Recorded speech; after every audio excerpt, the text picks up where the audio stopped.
So hello மக்களே, நான் உங்கள் வினி. ஸோ இன்றைக்கி வந்து பார்த்தீங்க அப்படின்னா, நான் வந்து ஒரு 2 டேஸ் பேக் வந்து பார்த்துருந்தீங்கன்னா, நம்ம நார்மலாக சோஷியல் மீடியா ஸ்க்ரால் பண்ணிகிட்டு இருக்கும்போது கற்பகம் காலேஜ் வந்து பற்றி நிறைய பேர் வந்து பேசிகிட்டு இருந்தாங்க.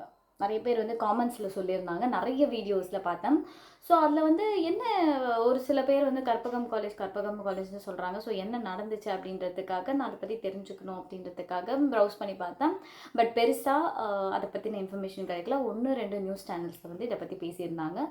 ஸோ கற்பகம் காலேஜில் என்ன இருக்குது அப்படின்னு பார்த்தீங்கன்னா, செகண்ட் இயர் படிக்கிற ஒரு ஸ்டூடெண்ட், அதாவது பிஃபார்ம் செகண்ட் இயர் படிக்கிற ஒரு student Karpagam college of pharmacy அங்கே வந்து என்ன பண்ணியிருக்கான், அந்த பையன் வந்து ஹாஸ்டலில் தங்கி படிச்சுட்டு இருக்கான். அந்த பையனோட ஊர் வந்து பன்ரோட்டியோ சம்திங் அங்கே இருந்துச்சு.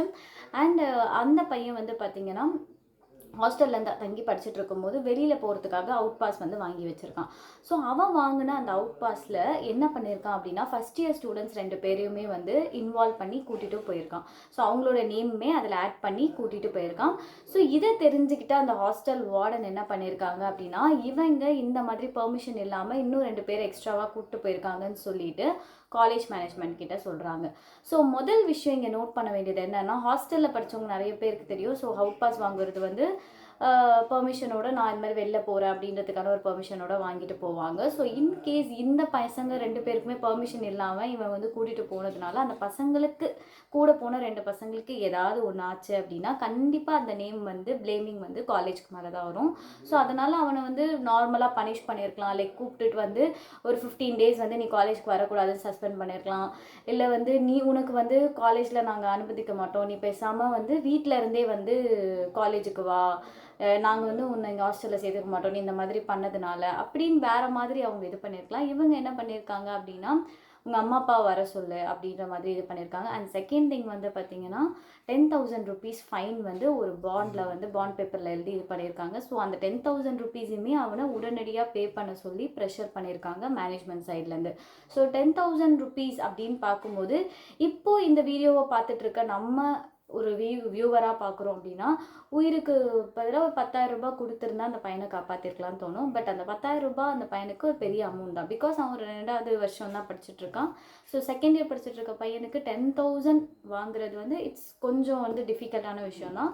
பட் ப்ரெஷரைஸ் பண்ணிகிட்டே இருந்திருக்கிறதுனால அந்த பையனுக்கு ஒரு மாதிரி ரொம்ப வெக்ஸ் ஆகி சூசைட் பண்ணியிருக்கான். ஸோ சூசைட் மட்டும் பண்ணதுக்கப்புறமா என்ன ஆச்சு அப்படின்னா, அதை பற்றி பெருசாக வெளியில் யாருமே பேசலை. அண்ட் இப்போ வரைக்குமே அந்த நியூஸ் வந்து நிறைய சேனல்ஸில் வந்து கவரும் ஆகலை. அண்ட் 10,000 ருபீஸ் பாண்ட் பண்ணிக்கிறது பதிலாக அவங்க வேறு ஏதாவது பனிஷ்மெண்ட்ஸ் கொடுத்துருக்கலாம். லைக் அதை சஸ்பெண்ட் பண்ணியிருக்கலாம், இந்த மாதிரி ஏதாவது பண்ணியிருக்கலாம்.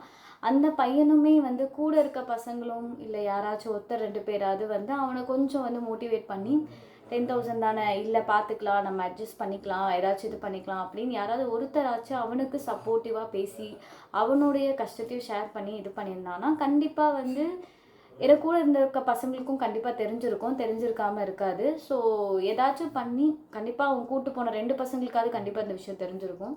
ஸோ நம்ம பார்த்துக்கலாம், கொஞ்சம் ஷேர் பண்ணிக்கலாம் அப்படின்றதையாவது பேசி கொஞ்சம் ஏதாவது அவனை இது பண்ணியிருக்கலாம். பட் அவன் ஒரு கண்டிஷன் மேலே, ஒரு எக்ஸ்ட்ரீம் கண்டிஷன் மேலே அவன் என்ன பண்ணியிருக்கான் அப்படின்னா, அந்த சிச்சுவேஷனை அவனால் எப்படி இது பண்ணுறதுன்னு தெரியாமல், லைக் எப்படி ஃபேஸ் பண்ணுறதுன்னு தெரியாமல் வந்து சூசைட் பண்ணிக்கிட்டான்.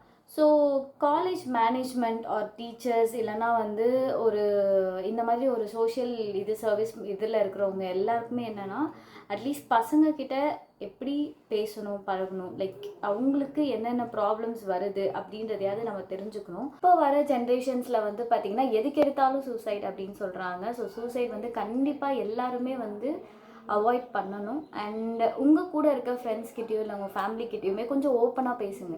லைக் வந்து எதுவாக இருந்தாலும் நாங்கள் இருக்கோம் அப்படின்ற ஒரு கான்ஃபிடென்ட்டாக நீங்கள் உங்கள் கூட இருக்கவங்களுக்கு ஒரு சரௌண்டிங் கொடுங்க. ஏன்னா எல்லா நேரமும் எல்லாராலையும் கூட இருக்க முடியாது. லைக் பேரண்ட்ஸ் ஆகட்டும், டீச்சர்ஸ் ஆகட்டும், எல்லாரும் இருக்க முடியாது. பட் கூட இருக்க ஃப்ரெண்ட்ஸோ அண்ட் ஒரு சில பொறுப்பில் இருக்கிற ஒரு சில பேர் வந்து கண்டிப்பாக வந்து ஒரு சில பொலைட்டாக நடந்துக்கிட்டால் கூட இந்த மாதிரி ஒரு சில விஷயம்லாம் தவிர்க்கலாம். ரொம்ப சென்சிட்டிவாக அந்த பசங்களை ட்ரீட் பண்ணாமல், லைக் ரொம்ப ஹார்ம் பண்ணுற மாதிரி பண்ணாமல் கொஞ்சம் பேசிக் லெவலில் அவங்கள ட்ரீட் பண்ணிங்கன்னா கண்டிப்பாக இந்த விஷயம்லாம் வந்து ரெடியூஸ் ஆகும்னு சொல்கிறேன். ஸோ இதுக்கப்புறம் இந்த மாதிரி ஒரு சில விஷயம் நடக்கக்கூடாது. நடந்தாலும் அது நம்மளை மட்டும் அஃபெக்ட் பண்ணாது, இந்த சொசைட்டியுமே கண்டிப்பாக பாதிக்கப்படும். ஸோ இந்த விஷயம் பற்றி நீங்கள் என்ன நினைக்கிறீங்க அப்படின்றத மறக்காமல் காமெண்ட்ஸில் சொல்லுங்கள். பாய்.